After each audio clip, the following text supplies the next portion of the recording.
Friends, భారత జట్టు 191 పరుగుల లక్ష్యాన్ని ఇంగ్లాండ్ జట్టుకు ఇచ్చినప్పటికీ కూడా ఇంగ్లాండ్ జట్టు దాన్ని చాలా సునాయాసంగా ఛేదించింది.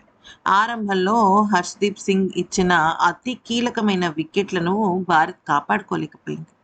అయితే ముఖ్యంగా 17వ ఓవర్‌లో రవి బిష్నాయ్ వేసిన నో బాల్స్ కానీ, ఆ తర్వాత ధారాళంగా పరుగులిచ్చుకోవటం కానీ, ఇవన్నీ కూడా అంటే బౌలర్ల వైఫల్యం ఇక్కడ ఎక్కువగా ఇంగ్లాండ్‌ని గెలిపించి భారత్ పతనాన్ని శాసించింది. దీనిపైన ఇంగ్లాండ్ జట్టు కెప్టెన్ అయిన హ్యారీ బ్రూక్ మాట్లాడుతూ ఏమన్నాడో ఒకసారి తెలుసుకుందాము. అయితే ఇతను కేవలం వాళ్ళ జట్టు గురించి, మన భారత జట్టు గురించే కాకుండా అతి ముఖ్యమైన ఆటగాడు వైభవ్ సూర్యవంశీ గురించి కూడా చెప్పడం జరిగింది. ఇంతకీ హ్యారీ బ్రూక్ ఏమన్నాడంటే, ఈరోజు నాకు చాలా సంతోషంగా ఉంది. ఫీల్డ్‌లో మా ఆటగాళ్ళు మంచిగా గేమ్ ఆడి చూపించారు. ఇది ముఖ్యంగా మేము ముందుగానే చర్చించుకున్న విషయం.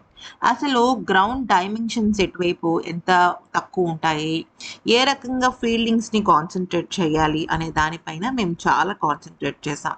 అయితే మేము 11 మందిగా వస్తే వాళ్ళు 5గురు మాత్రమే. అంటే భారత జట్టులో పార్ట్నర్‌షిప్స్ అనేవి చాలా తక్కువగా ఉన్నాయి. అంతేకాకుండా మేము పార్ట్నర్‌షిప్స్‌ని ఎక్కువగా చేయగలిగే సత్తా మాకుందన్న విషయం మాకర్థమైంది. ఇక వైభవ్ గురించి చెప్పాలి అంటే 15 ఏళ్ల చిన్న పిల్లవాడితో ఆట ఆడాలి అంటే నిజంగా చాలా కిక్కుంటుంది. ఎందుకంటే ఇప్పటి వరకు కొంతమంది ఆటగాళ్ళతో మాత్రమే మేము ఆడుతూ వచ్చాం. అంతేకాకుండా ఐపీఎల్ కూడా అంతే కదా! చాలా యువ ఆటగాళ్ళు వస్తుంటారు. వాళ్ళ ఎనర్జీ లెవెల్స్ మా ఎనర్జీ లెవెల్స్‌తో మ్యాచ్ అవ్వాలి. వాళ్ళ గేమ్ టెక్నిక్స్ తెలియాలి. వాళ్ళ ఒక ఆటను అంచనా వేయగలగాలి. ఇవన్నీ మాకొక ఛాలెంజ్. అందుకనే వైభవ్ మాకు చాలా స్పెషల్‌గా అనిపించింది.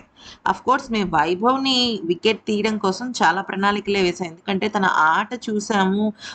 ఆడే తీరు చూసాం. ఫియర్‌లెస్ గేమ్‌ని కూడా చూసాం. కానీ ఈరోజు మా ఆటగాళ్ళు తనని ఔట్ చేయడంలో కూడా చాలా మంచిగా చేశారు. ఇక ముఖ్యంగా పవర్ ప్లే తర్వాత మా స్థితి నిజంగా చెప్పాలి అంటే కొద్దిగా టఫ్‌గానే అనిపించింది. కానీ అక్కడ బెతల్ ఆడిన తీరు అద్భుతం. కరణ్ ఒక చిన్న ఫేజ్‌లో బౌలింగ్ చేసి మొత్తం ఆటను మార్చేశాడు. ఇక బెతల్‌తో కలిసి జాక్ కూడా మంచిగా గేమ్‌ని మలుపు తిప్పడంలో కీలక పాత్ర పోషించాడు. ఫస్ట్ 2 వికెట్లు కోల్పోవడం నిజంగా మాకు చాలా అంటే చాలా ఎదురు దెబ్బ. కానీ మేము ఆ పొజిషన్ నుంచి కూడా రిట్రైవ్ అయ్యి వచ్చాము అంటే మా మీద మాకు కాన్ఫిడెన్స్ పెరిగినట్టే. బ్యాటర్లందరూ ఎంతో స్ట్రెంగ్త్ అండ్ పవర్‌తో ఆడారు. కొత్తగా ఆడారని నాకనిపిస్తోంది. గ్రౌండ్ వేరు వేరు భాగాల్లో వాళ్ళు బ్యాటింగ్ చేయగలిగారు. అది చాలా అద్భుతమైన విషయం ఒక ఆటగాడికి. ఇక ముఖ్యంగా చెప్పాలి అంటే, నాకు మంచి సపోర్ట్ అయితే మా ఆటగాళ్ళ నుంచి వచ్చింది.